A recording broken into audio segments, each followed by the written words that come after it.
اعوذ باللہ من الشیطان الرجیم، بسم اللہ الرحمن الرحیم۔ میں ہوں محمد جلیل خان، مخلص ماہر مضمون اردو، اور آپ دیکھ رہے ہیں NGA school and college tuitions coaching academy system کا یوٹیوب چینل۔ ہم نے جماعت نہم خیبر پختونخوا اردو کے ویڈیوز کا سلسلہ جاری کیا تھا۔ اسی سلسلے میں آج ہم مرزا اسد اللہ خان غالب کی غزلیں یا غزلوں کے جو مشقی سوالات ہیں انشاءاللہ ان کو حل کرنے کی کوشش کریں گے۔ اپنے پاس قلم پنسل وغیرہ سنبھال کے رکھیے، ان سے خود اپنے لیے نوٹس بنائیں تاکہ امتحان میں آپ کے لیے یہ مفید اور کارگر ثابت ہوں۔ ویڈیو شروع کرنے سے پہلے آپ نے NGA school and college tuitions coaching academy system کا یوٹیوب چینل لازمی سبسکرائب کرنا ہے۔ لائک، شیئر اور کمنٹس بھی کرتے جائیں تاکہ آپ کی طرح دوسرے طلباء و طلبات بھی اس سے استفادہ حاصل کر سکیں۔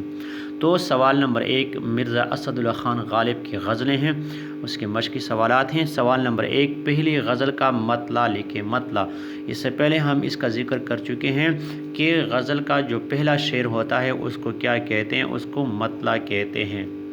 جواب، پیر مجھے دیدۂ تر یاد آیا، پیر مجھے دیدۂ تر یاد آیا، دل جگر تشنۂ فریاد آیا، تشنۂ فریاد آیا۔ سوال، پہلی غزل کے 5ویں شعر کے مطابق شاعر کے گر اور دشت میں کون سی خصوصیت مشترک ہے؟ یعنی غزل کے پہلی غزل کے 5ویں شعر میں شاعر نے گر اور دشت کی مطابقت کی ہے، اس کی مثال دی ہے کہ میرا گر اور دشت جو ہے وہ ایک جیسے ہیں۔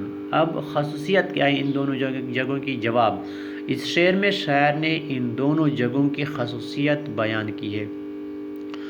جو خصوصیت بیان کی ہے وہ ویرانی ہے کہ دشت بھی ویران اور غیر آباد جگہ ہوتی ہے، اور شاعر کا گھر بھی محبوب کے بغیر کیا ہے؟ ویران ہے، اجڑا ہوا ہے، تباہ حال ہے، خستہ حال ہے۔ سوال نمبر 3، دوسری غزل کے دوسرے شعر میں محبوب کے دعوے کو جھوٹ جاننے کی شاعر کیا دلیل پیش کرتا ہے؟ تو دوسرے غزل میں جو دوسرا شعر ہے،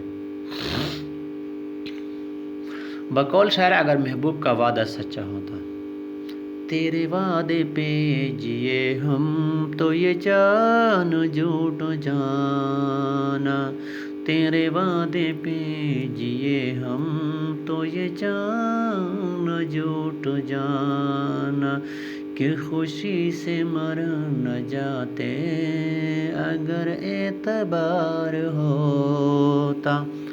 بقول شاعر اگر محبوب کا وعدہ سچا ہوتا اور مجھے اس کا یقین ہوتا تو میں مارے خوشی کے اب تک مر چکا ہوتا، لیکن چونکہ تحیات ہوں تو مطلب میں نے محبوب کے وعدے کو سنجیدہ نہیں لیا ہے۔ سوال نمبر 4، دوسری غزل کے چوتھے شعر میں شاعر اپنے دوستوں سے کیا گلہ کرتا ہے؟ جواب، اس شعر میں شاعر اپنے دوستوں سے شکوہ کر رہا ہے کہ عجیب دوست بنے ہوئے ہو، کہ کوئی پوچھنے والا اور خبر لینے والا نہیں، کیونکہ آپ کو ذرا بھی احساس نہیں کہ محبوب سے جدائی کی وجہ سے مجھ پہ کیا گزر رہی ہے۔ یہ کہاں کی دوستی ہے کہ بنے ہیں دوست ناصح، یہ کہاں کی دوستی ہے کہ بنے ہیں دوست ناصح، کوئی چارہ ساز ہوتا کوئی غم گسار ہوتا، کوئی چارہ ساز ہوتا کوئی غم گسار ہوتا۔ سوال نمبر 5، محبوب پہ سنگ اٹھایا تو شاعر کو اپنا سر کیوں یاد آیا؟ چونکہ عشق میں یہ مقام ہر عاشق پر آتا ہے کہ لوگ اسے پاگل اور دیوانہ تصور کرتے ہیں، اس لیے شاعر کا یہ خیال تھا کہ ایسا نہ ہو کہ کل میری یہ حالت ہو اور پھر لوگ مجھے بھی اذیت دیں۔ میں نے مجنوں پہ لڑکپن میں اسد، میں نے مجنوں پہ لڑکپن میں اسد سنگ اٹھایا تھا کہ سر یاد آیا۔ سوال نمبر 6، مندرجہ ذیل الفاظ کے متضاد لکھیں۔ متضاد الٹ معنی والے، ان کے مخالف معنی ہو، ایک دوسرے کے تضاد ہو۔ جھوٹ، سچ۔ شب، روز، دوستی، دشمنی۔ غم، خوشی۔ زندگی، موت۔ ویرانی، آبادی۔ مجاز مرسل سے کیا مراد ہے، کسے کہتے ہیں؟ اگر کوئی کلمہ حقیقی معنوں کے بجائے مجازی معنوں میں استعمال ہوا ہو اور مجازی معنوں میں تشبیہ کے علاوہ کوئی اور تعلق پایا جائے تو اسے مجاز مرسل کہتے ہیں۔ اس کی درجہ ذیل صورتیں ہیں۔ جز بول کر کل مراد لینا، اس کی پھر جو ہے نا زیادہ وضاحت کی آپ کو ضرورت نہیں ہے، بس اتنا یہ آپ نے کیا کرنا ہے، اس کو جو ہے نا یاد کرنا ہے کہ اس کی صورتیں کتنی ہیں۔ جز بول کر کل مراد لینا۔ نمبر 2، کل بول کر جز مراد لینا۔ ظرف بول کر مظروف مراد لینا۔ مظروف بول کر ظرف مراد لینا۔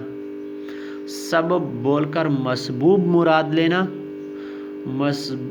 مسبب بول کر سبب مراد لینا۔ سبب بول کر مسبب مراد لینا۔ اور نمبر 6، مسبب بول کر سبب مراد لینا۔ عام بول کر خاص مراد لینا۔ خاص بول کر عام مراد لینا۔ نمبر 9، مستقبل کی حالت کو موجودہ مراد لینا۔ نمبر 10، ماضی کی حالت سے موجودہ حالت مراد لینا۔ نمبر 11، اعلیٰ بول کر صاحب اعلیٰ مراد لینا۔ بلا ناغہ آنا۔ تو یہ تو تھی آج کے مرزا اسد اللہ خان غالب کی غزلوں کی مشق۔ انشاءاللہ امید ہے آپ نے اس سے بہت کچھ سیکھا ہوگا۔ ویڈیو ختم ہونے سے پہلے آپ نے N G A school and college tuitions coaching academy system کا یوٹیوب چینل سبسکرائب کرنا ہے، لائک شیئر اور کمنٹس کرتے جائیں تاکہ آپ کی طرح دوسرے طلباء و طلبات بھی اس سے فائدہ حاصل کرتے رہیں۔ انشاءاللہ اگلی ویڈیو کے ساتھ آپ کی خدمت میں حاضر ہوں گے۔ تب تک کے لیے مجھے دیجیے اجازت، اپنا بہت سارا خیال رکھیے گا، مجھے دعا میں یاد رکھیے گا۔ اللہ حافظ، السلام علیکم ورحمۃ اللہ وبرکاتہ۔